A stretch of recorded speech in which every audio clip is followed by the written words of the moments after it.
Hello दोस्तों, मैं विकास एक बार फिर से आप सभी का वेलकम करता हूं आपके अपने यूट्यूब चैनल पर। तो चलिए, कैसे हैं आप लोग? उम्मीद करते हैं हमारे सभी साथी अच्छे होंगे। तो चलिए शुरुआत करते हैं आज की क्लास की। और हम बात कर रहे थे किसकी? मध्यकालीन भारत की। और मध्यकालीन भारत में हम बात कर रहे थे दिल्ली सल्तनत की। तो चलिए शुरुआत करते हैं और आज आगे बढ़ते हैं। देखिए, इसकी पहली जो क्लास हुई है हम पढ़ रहे हैं तुगलक वंश। तुगलक वंश में हम उसका जो तीसरा शासक होता है उसकी बात कर रहे हैं हम लोग। तो इसके पिछली क्लास में हमने शुरुआत कर दी थी, उसके जो मेन कार्य थे उनकी बात हमने कर ली थी। तो भाई देखिए, वो पूरी क्लास आपको समझ में आई है कि नहीं? उसी क्लास से चीज़ें आगे लिंक होते हुए आगे बढ़ेंगी। तो चलिए फिर शुरुआत करते हैं भाई आज की क्लास की। तो चलिए, ये क्या लिख दिया यार किसने? ठीक है भाई, चलिए फिर किस टॉपिक पे बात कर रहे हैं हम? मध्यकालीन भारत, दिल्ली सल्तनत और कौन सा वंश है? तुगलक वंश। ठीक है भाई, किसी को इसका शासनकाल पता है भाई? किसको पता है भाई? है कोई? यार सभी को पता होना चाहिए। कब से कब तक इसका शासनकाल होता है यार? तो 1320 से लेकर के 1414 ईस्वी तक इस जो है तुगलक वंश का शासनकाल होता है भाई, है ना। ये आपसे पूछा जाएगा कि दिल्ली सल्तनत में सबसे लंबा शासनकाल किसका होता है, तो इसी वंश का होता है। 1000 बार आपको बता चुके हैं भाई, फिर भी अगर आपको नहीं याद होता है तो फिर आपकी दिक्कत है ना। लेकिन ये चीज़ें आपको याद होनी चाहिए। और भाई इसमें हम बात कर रहे हैं, इसका जो तीसरा राजा होता है उसका नाम होता है फिरोज शाह तुगलक। ठीक है, इसको आप लोग FST के नाम से जानते होंगे, फिरोज शाह तुगलक के नाम से। फिरोज शाह तुगलक, इसकी बात कर रहे हैं भाई। ये दिख रहा है ना भाई आपको? थोड़ा छोटा लिख रहे हैं क्योंकि राइटिंग के लिए इतनी ज़्यादा कभी कभी तो फ़ोन आ जाता है यार। तुम क्या, जो कोई पहली बार क्लास देखता है, कोई रिलेटिव होता है, फ़ोन आता है भाई, ठीक बाकी सब ठीक है लेकिन तुम्हारा राइटिंग गड़बड़ है ना। तो अब राइटिंग के लिए क्या किया जाए यार? जुगाड़ हम भी कर रहे हैं कि कैसे भी करके राइटिंग सही किया जाए। ठीक है भाई, इसका शासनकाल कितना होता है? तो इसका शासनकाल होता है 1351 से लेकर के 1388 ईस्वी तक इसका शासनकाल होता है भाई। ज़्यादा होता नहीं है, 36-37 वर्ष का इसका शासनकाल होता है। राजा बनता है, और राजा बनने का कारण हमने आपको इसकी पिछली क्लास में बता दिया था। इसकी माता हिंदू राजपूत महिला थी। हिंदू राजपूत महिला से उत्पन्न अन्य 5 शासक, कुल 5 शासक होते हैं जो हिंदू राजपूत महिला से उत्पन्न होते हैं। उनकी भी बात हमने पीछे कर ली थी भाई, वो सारी चीज़ें आपको समझ में आ गई ना। और उसके बाद इसकी माता का नाम बीबी ज़ैला होता है, पिता का नाम इसके रज्जक होता है।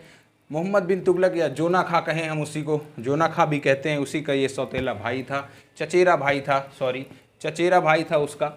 और यह राजा कैसे बनता है, हमने आपको ये भी इसके पीछे की कहानी बताई थी कि ये उलेमा वर्ग और जो अमीर वर्ग है उसका खास होता है इसका पिता, और उसी से दिमाग लगा के अपना भाई राजा तो राजा है ही, तो यह राजा बन जाता है भाई। इतनी कहानी पूरी हो गई थी। उसके बाद हमने बात किया था इसके अन्य चीज़ों की। कमालुद्दीन फिरोज भाई इसका वास्तविक नेम होता है, जैसे हमारा सभी का एक वास्तविक नाम होता है। वास्तविक नाम से होता है क्या है भाई? जैसे आपको गाँव जो घर में होता है दूसरे नाम से बुलाया जाता है ना, कहीं कौन सा नाम दे दिया जाता है, धीरज, है ना, क्या नाम दे दिए जाते हैं। और इसी तरह आपका जो है जो स्कूल में नाम होता है वो पूरा प्रॉपर नाम होता है ना, कि वहाँ से कोई चिढ़ाए ना यार, वहाँ पे पूरा अनुराग शुक्ला, है ना, शिव कुमार शुक्ला, इस तरीके के नाम होते हैं भाई। तो समझ में आया ना वास्तविक नाम क्या होता है? जो हमारा आधार कार्ड वाला होता है, और ऐसे वाला जो होता है वो ऐसे नाम होता है इसका। तो ठीक, वो भाई समझ में आया, इसका वास्तविक नाम आपको बता दिया। उसके बाद हमने भाई इसकी बात की थी, इसके जो 4 महत्वपूर्ण कार्य होते हैं। सबसे पहला हमने आपको बताया था कि जो है हेनरी और एल्फिंस्टन ने इसको क्या बोला है, तो दिल्ली सल्तनत का सल्तनतकालीन अकबर कहा है। क्यों इसको सल्तनतकालीन अकबर कहा है भाई? क्योंकि ये अच्छे अच्छे कार्य करता है, बहुत ही शांतिप्रिय शासक होता है ये। ठीक है, उलेमा वर्ग के कहने पर ही शासन करता है, लेकिन बहुत ही शांतिप्रिय तरीके से ये भाई शासन करता है और सारी चीज़ें व्यवस्थित ढंग से आगे बढ़ाता रहता है। तो इसी कारण इसको दिल्ली सल्तनत का सल्तनतकालीन अकबर कहा गया है। आपसे पूछा जाएगा भाई कि किसने कहा है इसको दिल्ली सल्तनत का सल्तनतकालीन अकबर, तो हेनरी एलियट या एलिफिंस्टन ने इसको क्या कहा है? दिल्ली सल्तनत का सल्तनतकालीन अकबर कहा है। दूसरी बात थी भाई इसकी, हमने ऐसे बनाया था ना डायग्राम यार, ऐसे करके हमने।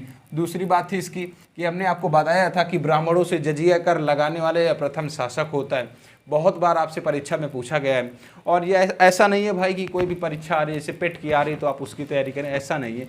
ये चीज़ें इस ढंग से चल रही हैं। अगर आप पूरी हिस्ट्री पढ़ लेते हैं, 712 ईस्वी से भाई हमने शुरुआत की थी, वहाँ से अगर आप शुरुआत करते हैं और सारी क्लासें ख़त्म कर देते हैं और एक अच्छा सा नोट्स आपका तैयार हो जाएगा। आप किसी भी परीक्षा में बैठिएगा, वनडे एग्जाम में, अगर आपका क्वेश्चन बाहर जाता है तो हमसे बताइएगा भाई, है ना, क्योंकि जो आपको मिल रहा है वो एक जगह का नहीं है, 2-3 जगह या 3-4 जगह कह सकते हैं आप, वहाँ का मिक्सर है ना। क्योंकि यार यहाँ पर खड़े होने से पहले बहुत सारी चीज़ें सोचनी पड़ती है ना। तो आपको इसी तरह धीरे धीरे कहानी भी बीच में सुनने को मिलती रहेगी। दूसरी बात थी भाई कि ब्राह्मणों से जजिया कर वसूलने वाला प्रथम शासक होता है। अगले बात क्या थी, तीसरी बात हमने की थी, तीसरी बात हमने क्या की थी भाई कि सिंचाई कर लगाने वाला भी प्रथम शासक होता है ना। सिंचाई कर अभी तक नहीं लगाया जाता है, किसानों पर इसने सिंचाई कर लगा दिया। बहुत सारे अच्छे अच्छे कार्य किए, लेकिन वो होता है ना कि अरे हम भी दबंग हैं जी, इतना हल्के में ना लो, वही कहानी इसके साथ हो गया। तो इसने क्या किया, सिंचाई कर लगा दिया, हक ए सर्व। क्योंकि देखिए जब ज़्यादा छूट दे दी जाती है तो लोग भी जो है ज़्यादा आकाश में उड़ने लगते हैं, तो ये भी थोड़ा दबंग टाइप हो गया था। सिंचाई कर लगा दिया, और सिंचाई कर तो आपसे पूछा जाएगा कि किसने पहला लगाया, और उसमें ये भी पूछ लिया जाता है कि उसको बोलते क्या है, तो उसे हक ए सर्व बोला जाता है। क्या बोला जाता है, हक ए सर्व उसको कहा जाता है। समझ में आ रही ना भैया चीज़ें आप लोगों को? नहीं आ रही तो बताइएगा, फिर से रिवीजन करेंगे। और अगली चौथी चीज़ क्या थी, हमने आपको बताया था कि इसने जो है 24 जो कष्टदायी कर होते हैं भाई उनको हटा देता है ये। इसके पीछे वाली क्लास की थोड़ा सा रिवीजन करेंगे, फिर जो पहले के साथी होंगे उनका भी रिवीजन ही हो रहा होगा, परेशान ना होइएगा, है ना, कि क्या बार बार या वही चीज़ें, बार बार चीज़ें अभी समझ में आ जाएंगी भाई। जब थोड़ा समय बीतेगा ना तो फिर सारी चीज़ें गायब हो जाएंगी, अगर रिवीजन आप नहीं करेंगे तो आपके दिमाग से और हमारे भी दिमाग से, ठीक है, समझ में आया ना। 24 का अष्टदायी करों को ये समाप्त करके 4 कर लगाता है। 4 कर कौन कौन से होते हैं ये भी हमने आपको बताया था। तो चलिए भाई अगली बात करते हैं इसके अन्य महत्वपूर्ण कार्यों की। तो हेडिंग लगा लीजिएगा मेरे भाई, इसके अन्य महत्वपूर्ण कार्य। समझ में आई ना? इसकी पीछे वाली क्लास थोड़ा इसलिए रिविजन कर लिया हम लोगों ने कि अब जो क्लास की शुरुआत होगी उसमें सारी चीज़ें आपको क्लियर होनी चाहिए। तो इसके अन्य महत्वपूर्ण कार्य लिख लीजिएगा, अन्य महत्वपूर्ण तथ्य, अन्य महत्वपूर्ण तथ्य। देखिए हमने बात की इसकी, काफ़ी शांति प्रिय शासक होता है। यह क्या करता है, सबसे पहले यह कह सकते हैं सरकारी पदों को वंशागत बनाता है, या सरकारी पदों को वंशागत बनाने वाला प्रथम शासक। अभी तक क्या था कि दिल्ली सल्तनत में कोई भी राजा बन जाता था, इसने क्या कर दिया, सरकारी पदों को वंशागत कर दिया, है ना। हमने आपको बताया कि वंशागत का मतलब होता है जैसे जो वंश वाले होते हैं ना, वही वाला सिस्टम कर दिया। राजा, ये राजा हैं तो इनका पद ये ले लेगा, ये राजा हैं तो इनका पद ये ले लेगा, वही सिस्टम इसने किया। उसके बाद इसने क्या किया भाई, इसने क्या किया, जो दास थे, दास अभी तक दास समझ रहे हैं ना, अब दासों को बेचा जाता था। जैसे मान लीजिए कहीं पर हमने युद्ध किया, और युद्ध किया, वहाँ के जो लोग हैं वहाँ पे हमने विजय प्राप्त की, और वहाँ के जो लोग हैं उनको हमने बंदी बना लिया, तो उनको अपना दास बना लिया। अब आप जो बोलेंगे वो सामने वाला करेगा, आपका दास हो जाएगा वो। तो इसने क्या किया, दास प्रथा पे रोक लगा दी। दास प्रथा अभी तक हमने पीछे पढ़ा है, पीछे की क्लासों में, कि दासों का बाजार लगता था, दास जो है बेचे जाते थे, खरीदे जाते थे, है ना। दास समझ रहे हैं, इंसान ही दास होता था भाई, उसी को दास बोलते थे। तो दास अभी तक क्या था भाई, खरीदे जाते थे, बेचे जाते थे। उनके जो खरीदे बेचने का दास बाजार था, इसने खत्म कर दिया। दासों को रोकने, जो निर्यात किया जाता था उसको इसने बंद कर दिया। बहुत सारी चीज़ें थी, तो यह दास मतलब बहुत ज़्यादा प्रिय थे इसको दास। तो यह अपने इसके दरबार में लगभग कहा जाता है कि 2 लाख के समथिंग, 1,80,000 दास इसके जो दरबार में रहते थे। दासों को उसने काफ़ी ज़्यादा मतलब सांत्वना दी, ज़्यादा कष्ट नहीं दिया, है ना। हमने आपको बताया कि रोक लगा दी। जो सुल्तान को दास भेंट किए जाते थे, अभी तक क्या था कि कोई राजा है भाई, बड़ा सुल्तान है ना, आप उससे मिलने जा रहे हैं तो आप एक दास लेके साथ में चले जा रहे हैं, तो दास, सुल्तान को जो दास भेंट किया जाता था उस पर भी इसने रोक लगा दी। समझ में आया? सर्वाधिक दास रखने वाला दिल्ली सल्तनत का प्रथम शासक, दासों के निर्यात पर रोक लगाने वाला। हाँ, इसके दरबार में लगभग कितने दास थे, तो कितने दास थे, 1,80,000 इसके दरबार में 10 दास थे। और इसने एक दास विभाग भी बनाया जिसका नाम था दीवाने बंदगान। क्या नाम था उसका? दीवाने बंदगान नामक दास विभाग की इसने स्थापना की। अगला क्या किया भाई, इसने दीवाने खैरात नामक विभाग की स्थापना की, जिसका विभाग का काम का था दान करना। दान विभाग, दीवाने खैरात। आपसे पूछा जाएगा कि दीवाने खैरात फिरोज शाह तुगलक के शासनकाल में कौन सा विभाग था, तो भाई मेरे दान विभाग था, उसने इसकी भी स्थापना की। इसने कई सारे कार्य किए। दीवाने इस्तेहाक नामक विभाग की स्थापना की। यह विभाग पेंशन विभाग था। कौन सा विभाग था? पेंशन विभाग था। और दारुल शिफा किसको बोलते थे? दवाखाना कह सकते हैं आप। दारुल शिफा की स्थापना की, जिसे हम दवाखाना बोलते थे। 4-5 विभाग की इसने स्थापना की है। कई सारी इसने कार्य किए, जैसे इसने जो है गरीब रोजगार का बेरोजगारों के लिए इसने शिक्षण संस्थान खुलवाएं, सॉरी बेरोजगारों के लिए तो इसने रोजगार कार्यालय खुलवाए कार्य करने के लिए, और जो कई सारे शिक्षण इसने संस्थान खुलवाए जो अनपढ़ लोग थे, जो मतलब जिनके पास पर्याप्त साधन नहीं थे पढ़ाई के लिए, उसका इसने कार्य किया। कई सारे कार्य किए इसने, जो है लड़कियों का विवाह करवाया, जो गरीब कन्याएं होती हैं उनका विवाह करवाता है, और कई सारे कार्य किए उनकी। तो जो चीज़ें हो गई हैं इनकी लिखते हैं। तो पहला हमने आपको बताया कि इसने दीवान ए बंदगान नामक विभाग की स्थापना की है, और वह कौन सा विभाग होता है, तो भाई वह दास विभाग होता है। तो पहला लिखिएगा, दीवान ए बंदगान नामक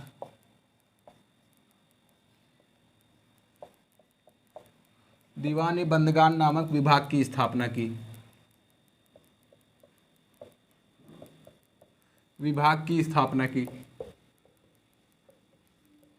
दीवान ए बंदगान नामक विभाग की स्थापना की। तो यह दास विभाग था, लिख लीजिएगा आप। कौन सा विभाग था, दास विभाग था। ऐसा करने वाला प्रथम शासक, लिखिएगा दीवान ए बंदगान नामक विभाग की स्थापना की भाई, दास विभाग था। इसके दरबार में लिख लीजिएगा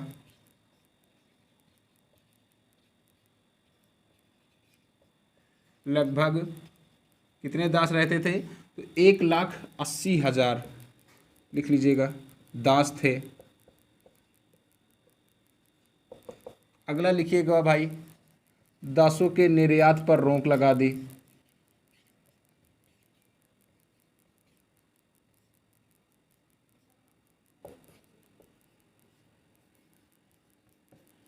दासों के निर्यात पर रोक लगा दी।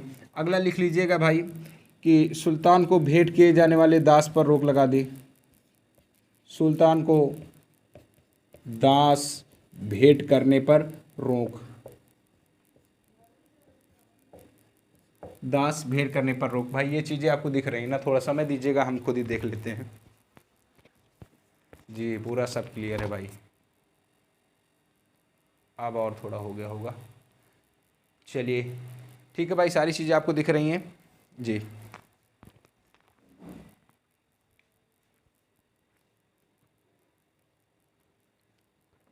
ये दास विभाग आपको समझ में आ गया भाई। अगला यहीं पर लिख लीजिएगा, मुड़ गया क्या यार, एक मिनट रुकिएगा जरा सा।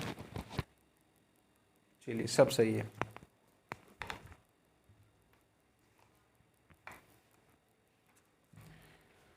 अगला हमने आपको बताया था कि दीवान ए खैरात नामक विभाग की स्थापना की, दीवान ए खैरात, दीवान ए खैरात। तो यह दान विभाग था भाई, कौन सा विभाग था, दान विभाग था।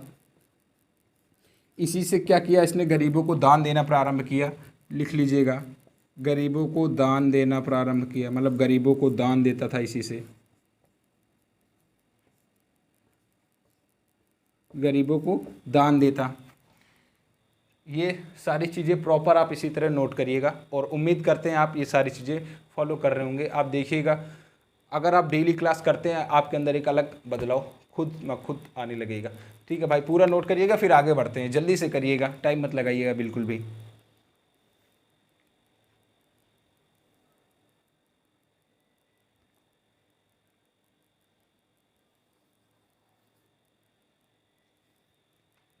हो गया ना। चलिए अगली बात करते हैं अगले विभाग की। इसकी जो दान विभाग था ना भाई, इसे गरीबों की सहायता है तो इसने किया। जैसे बड़े बड़े जो लोग होते हैं, हमने आपको बताया भी था यार कि ये जो कर लेता था उसमें एक हमने बताया था कि संपत्ति का दान, वो कौन सा कर था जिसमें संपत्ति का दान होता है। आप बताइएगा, कमेंट बॉक्स में करिएगा कि कौन सा विभाग होता है। ठीक है, समझ में आ रहा ना भाई। अगला क्या था, हमने आपको बताया कि दो विभाग की इसने स्थापना कर रखा है। तीसरा विभाग था इसका भाई अनुवाद विभाग। ठीक है, अनुवाद विभाग,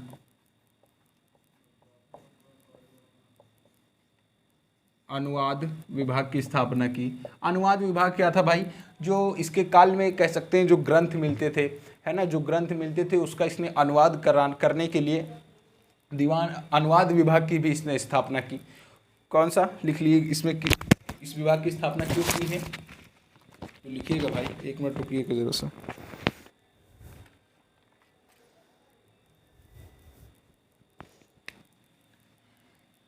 ग्रंथों के अनुवाद के लिए, ग्रंथों के अनुवाद के लिए, ग्रंथों के अनुवाद के लिए अनुवाद विभाग की स्थापना की। अगला क्या था? दारुल शिफा। अगला क्या विभाग था इसका? दारुल शिफा। ये सारी चीज़ें इंपॉर्टेंट हैं यार, पूछी गई हैं कहीं ना कहीं। दारुल शिफा कह सकते, इसी को कहते हैं सफ़ा खाना या दवाई खाना। मेडिकल स्टोर होता है ना, जो पांडे मेडिकल स्टोर, वही है ये। और लेकिन ये फ्री में था यार, है ना। पांडे मेडिकल स्टोर वाले दादा पैसा लेते पैरासीटामॉल का, लेकिन यहाँ पैरासीटामॉल का पैसा नहीं लिया जाता है, यहाँ फ्री में मिलता था, है ना। वही समझ सकते हैं आप। तो कौन सा विभाग था? इसने सफ़ा खाना दारुल शिफा विभाग की स्थापना की। अगला क्या था? इसने दीवान ए इस्तिहाक, मुड़ न जाए कहीं। अगला विभाग क्या था इसका? दीवान ए इस्तिहाक। दीवान ए इस्तिहाक यह कौन सा विभाग था? तो भाई मेरे, यह पेंशन विभाग था। कौन सा विभाग था यह इसका पेंशन विभाग था। पेंशन विभाग समझ में आ रहा है ना यार। अनुवाद विभाग का किस लिए किया? कि ग्रंथों के अनुवाद के लिए। दारुल शिफा सफ़ा खाना या दवाई खाना, जो गरीब कल्याण लोग थे उनको फ्री में दवा देने के लिए। और दीवान इस्तिहाक पेंशन विभाग। पेंशन विभाग जैसे आजकल हमारे यहाँ चलता है, जो लोग 60 साल के ऊपर हो जाएंगे उनको पेंशन दी जाएगी।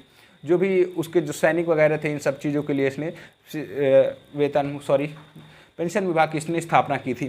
तो चलिए सारी चीज़ें लिख लीजिएगा, फिर इसके अन्य महत्वपूर्ण तथ्यों की अब बात करना शुरू करते हैं। सारे इसके जो विभाग थे यार, उनकी तो बात हमने कर ली है। जितने चीज़ों की इसने विभाग कह सकते हैं मतलब स्थापना की, सबकी बात कर ली है। अगला बात करेंगे कि इसने सरकारी पदों को वंशागत बनाया। वेतन के बदले जागीर देने वाला प्रथम शासन होता है। ये जो सैनिक थे या इसके यहाँ जो लोग कार्य करते थे, उनको यह वेतन ना देकर जागीर देना प्रारंभ कर दिया था, है ना। व्यावसायिक अध्ययन हेतु शिक्षा इसने प्रारंभ की। गरीब कन्याओं का विवाह इसने करवाया। बहुत ही शांतिप्रिय शासक था और बहुत ही अच्छा शासक था। PWD विभाग की स्थापना, पब्लिक वर्क डिपार्टमेंट, है ना, सार्वजनिक निर्माण विभाग की इसने स्थापना की। और इसी के तहत इसने कई सारे जैसे बाग बगीचे, बाग बगीचे, नहरें, नगर, लगभग 300 नगर इसने अपने शासनकाल में बसाए थे। और कई सारी सड़कों का निर्माण, कई सारी नहरों का निर्माण।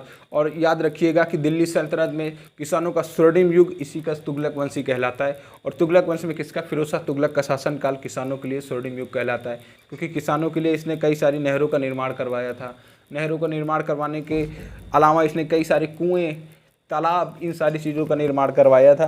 तो दिल्ली सल्तनत में किसानों का स्वर्णिम युग कौन सा काल कहलाता है? यही फिरोज शाह तुगलक का शासनकाल कहलाता है। दिल्ली सल्तनत में किसानों का स्वर्णिम युग। चलिए आगे बात करते हैं भाई इसकी। ये सारे विभाग हो गए। इसका अगला पॉइंट लिख लीजिएगा आप कि वेतन के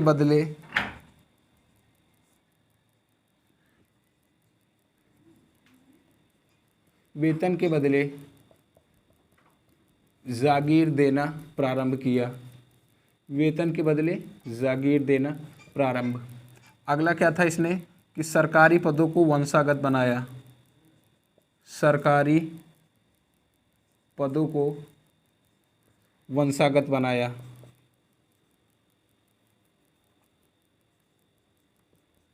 सरकारी पदों को वंशागत बनाया। और कुछ बचा है? व्यावसायिक शिक्षा या व्यावसायिक शिक्षा के अध्ययन है, तो इसने क्या किए? कई सारे विभाग बताएं। और लिख लीजिएगा, इसने रोजगार कार्यालय खुलवाए बेरोजगार लोगों के लिए, है ना।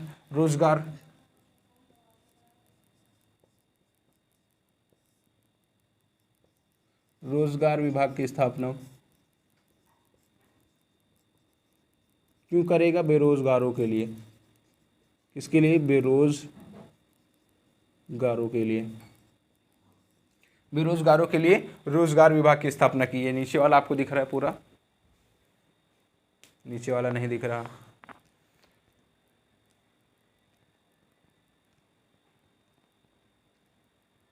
एक मिनट रुकिएगा, ये दो चीज़ें हम साफ करते हैं भाई। सॉरी यार, माफ़ी चाहेंगे, हम यहाँ पे लिख दिए, सारी चीज़ें दिख नहीं रही। कोई बात नहीं, ऊपर का आप करिएगा, फिर आगे बढ़ते हैं।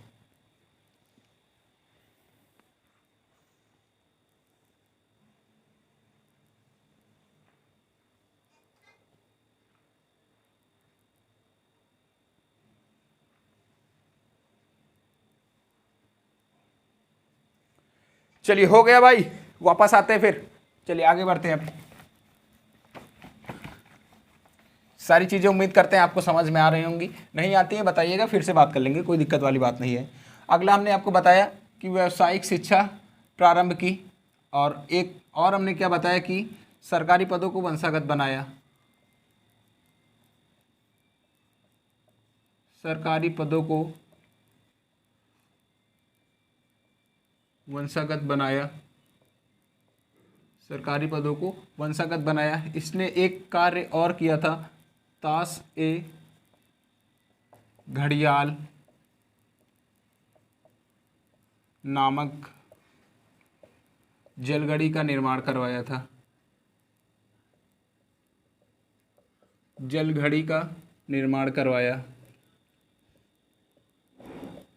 जलघड़ी का निर्माण करवाया। भाई जलघड़ी क्या होती है समझ में आया होगा। जलघड़ी, यहाँ पे आपको घड़ी दिख गया है ना, तो घड़ी से समझ जाइएगा कि जो पहले के युग था, आप समझिए हम बात कर रहे हैं किसकी, 1400 की। और अभी तो प्रॉपर सब कुछ चीज़ें हो रही हैं, लेकिन पहले क्या था, लोग जो है इसने घड़ी आप सॉरी गूगल पे करके देखिएगा, आपको समझ में आ जाएगा। अब यहाँ तो नहीं दिखा सकते। कटोरा नुमा होता था, उसमें छेद होते थे, और उसी से समय कह सकते हैं, समय देखा जाता था कि कौन सा किस दिशा में, सॉरी मतलब समय क्या हुआ है, कहाँ पे हैं हम, है ना। तो उसी तरह इसमें जलघड़ी का इसने निर्माण करवाया था। उसका नाम क्या होता है, ताश ए घड़ियाल नामक जलघड़ी का निर्माण कराने वाला शासक होता है। या अगला लिख लीजिएगा,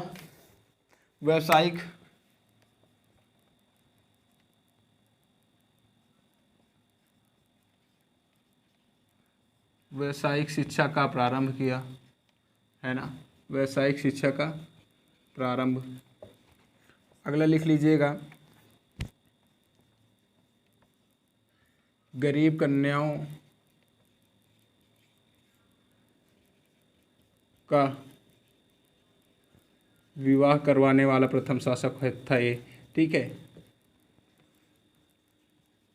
जो गरीब कन्याएं, अनाथ बच्चे थे, बालिकाएं थी, उनका इसने विवाह करवाना शुरू किया।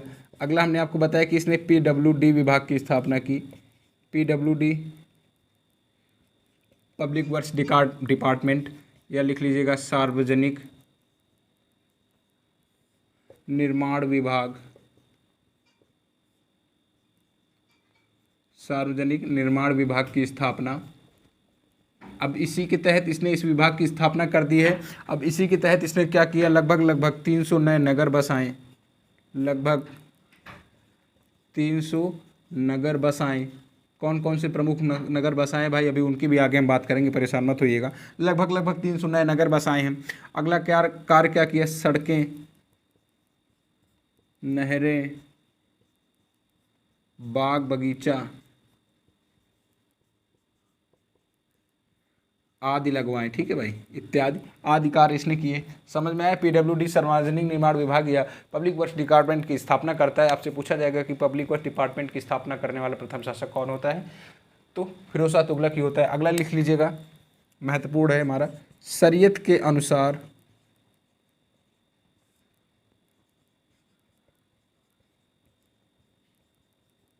ये इस्लामिक शरीयत के अनुसार साम्राज्य चलाने वाला प्रथम शासक, साम्राज्य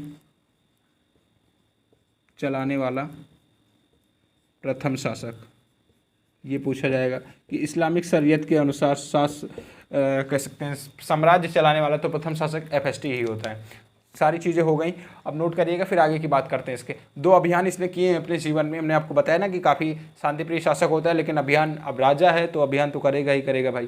तो 2 अभियान किए, एक सिंध और बंगाल का, और दोनों या असफल हो जाता है ना।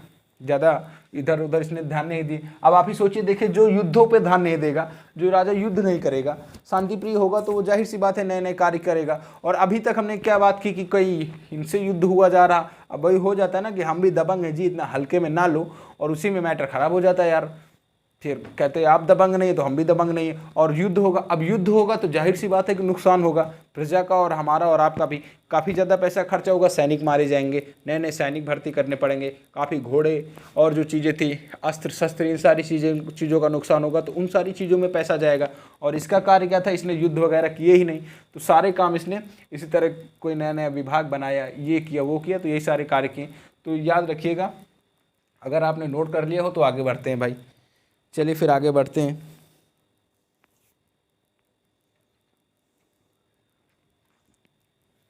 हो गया, बस क्लास समाप्त ही होने वाली है। एक दो कार्य इसकी और बात करेंगे। जैसे कि हमने आपको बताया कि इसने 2 अभियान किए, लिख लीजिएगा इसके अभियान, लिखिएगा 2 अभियान किए।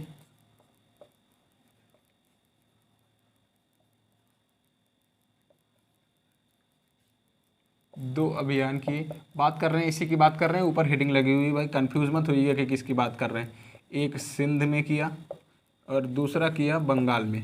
जब 2 अभियान किए और दोनों में असफल हुआ तो भाई इसने बोला माफ़ करो यार, नहीं करना है ना, दोनों असफल हुए, दोनों असफल हुए। एक कार्य इसने और किया, लिख लीजिएगा कि इसने अशोक के स्तंभों को,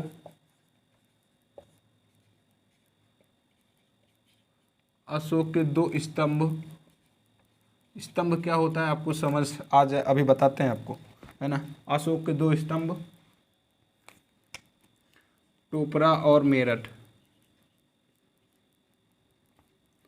टोपरा और मेरठ को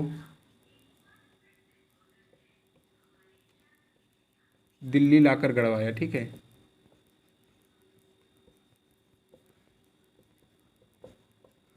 दिल्ली में गड़वाया, समझ में आया ना भाई मेरे, दिल्ली में गड़वाया। जो स्तंभ क्या होता है, अशोक के 2 स्तंभ, दिल्ली व टोपरा। स्तंभ होता है जैसे जो पहले के राजा थे वो अपनी छाप छोड़ने के लिए, अपने बारे में जानकारियां देने के लिए क्या करते थे कि स्तंभ गड़वा देते थे। स्तंभ क्या होता है, जैसे एक जो बिजली का खंभा आपने देखा है ना, उसी तरीके का खंभा होता था। उसी में अपनी जो उनकी कह सकते हैं कहानियाँ होती थी, या जो उनके राज्य का कैसे संचालन होता है, क्या क्या चीज़ें थी, वो अपनी भाषा में लिखवा कर एक जगह गड़वा देते थे, है ना, कि आने वाले युगों में हमारी जानकारियाँ आगे प्राप्त हो। तो उसी तरह इसने टोपरा और मेरठ जो इसका स्तंभ होता है अशोक का, उस स्तंभ को लाकर दिल्ली में गड़वाया। समझ में आ गया ना। अगला कार्य इसने क्या किया भाई, इसने जगन्नाथ मंदिर को तोड़ा। जगन्नाथ मंदिर उड़ीसा में है। उड़ीसा का शोक कौन सी नदी कही जाती है, तो उड़ीसा में महानदी है, याद रखिएगा, उड़ीसा में महानदी है। इसलिए जगन्नाथपुरी मंदिर को तोड़ा। यह इसका बहुत ही क्रूर कार्य था। कहते हैं उलेमा वर्ग और अमीर वर्ग को खुश करने के लिए इसने यह कार्य किया। और उसकी जो मूर्ति होती है उसको समुद्र में फेंकवा देता है ना। बहुत ज़्यादा क्रूरता ये कहाँ यहाँ पर करता है। जगन्नाथपुरी मंदिर का जो कह सकते हैं निर्माण करवाया था वह कलिंग के शासक होते हैं अनंग वर्मा जी ने इसका निर्माण करवाया था। और इसका पुनः निर्माण अनंग भीमदेव जो उड़ीसा के ही शासक होते उन्होंने इसका पुनः निर्माण करवाया, जब इसने इसको तोड़वा दिया था। उसके बाद इसने एक कार्य और किया, नागरकोट नेपाल, वहाँ के इसने ज्वालामुखी मंदिर तोड़वाया और इसने मंदिरों के पुनः निर्माण पर रोक लगवा दी। समझ में आ गई चीज़ें ना। 2 इसके कृत कार्य हैं, क्रूर कार्य हैं। आपसे पूछा जाएगा कि जगन्नाथ मंदिर को तोड़वाने वाला प्रथम शासक कौन सा होता है, तो यही है। इसने ज्वालामुखी मंदिर को भी तोड़ा नेपाल के नागरकोट में। तो चलिए लिखते हैं, फिर ख़त्म करते हैं आज की क्लास। लिखिएगा, इसने जगन्नाथपुरी मंदिर को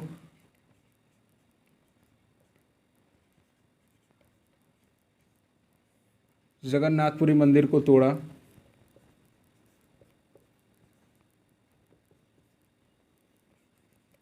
मूर्ति समुद्र में फेंकवा दी, मूर्ति समुद्र में फेंकवा दी।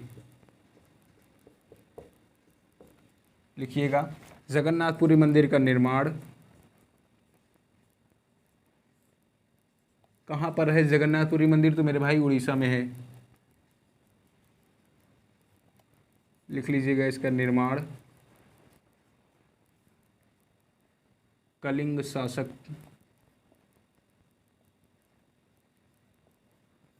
अनंग वर्मा थे यार, या अनंत वर्मा थे, कौन था इसका शासक, कौन थे, तो अनंत वर्मा जी थे इसके शासक। अनंत वर्मा ने इसका निर्माण करवाया था। अनंत वर्मा ने इसका निर्माण करवाया और पुनः निर्माण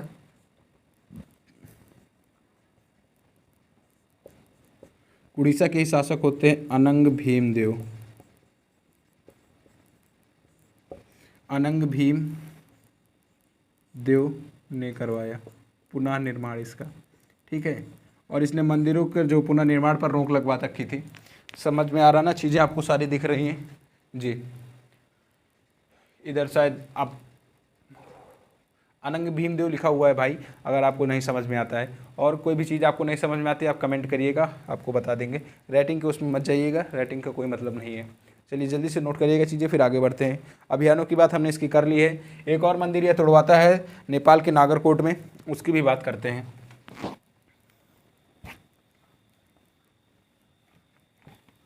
दिल्ली टोपरा, आपसे पूछा जाएगा कि अशोक के दिल्ली और टोपरा लेक को किसने लाकर दिल्ली में गड़वाया, तो आपको आंसर पता होना चाहिए। अगला लिख लीजिएगा इसने नागरकोट नेपाल।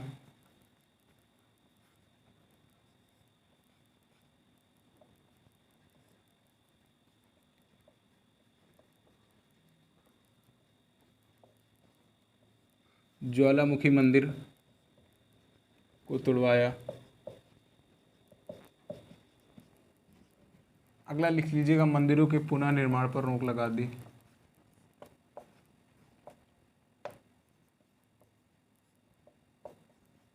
मंदिरों के पुनः निर्माण पर रोक लगा दी। दो ही क्रूर कार्य इसके होते हैं। अभियान हमने बात कर ही रखी है, तो चलिए फिर आगे बढ़ते हैं। और इसका एक मंत्री होता है, उसका इसने अष्टभुजाकार मंदिर का निर्माण कर, उस अष्टभुजाकार जो मकबरे का निर्माण करवाता है, और वह दिल्ली सल्तनत का पहला अष्टभुजाकार मकबरा होता है। इसके मंत्री का नाम होता है खान ए जहां तेलगानी। खान ए जहां तेलगानी इसका प्रधानमंत्री या वजीर होता है, उसी का इसके मकबरे का निर्माण करवाता है और उसका मकबरा अष्टभुजाकार होता है। उसको भी लिख लेते हैं, फिर ख़त्म करते हैं क्लास। ये हो गया ना कि इसने नागरकोट के नेपाल मंदिर को तोड़वाया, नेपाल के नागरकोट में ज्वालामुखी मंदिर को तोड़वाया। लिख लीजिएगा इसने, मतलब इसने का मतलब समझ आ रहा ना भाई, इसने कंफ्यूज मत हो जाइएगा। इसने अपने मंत्री या वजीर लिख लीजिएगा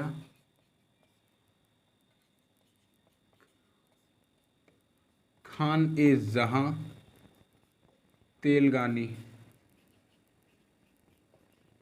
खान ए जहां तेलगानी का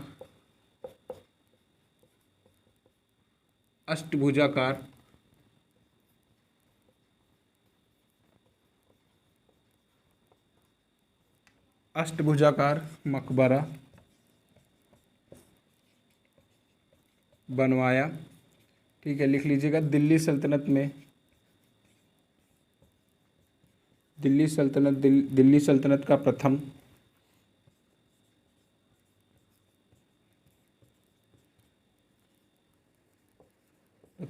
अष्टभुजाकार मकबरा है ये, अष्टभुजाकार मकबरा।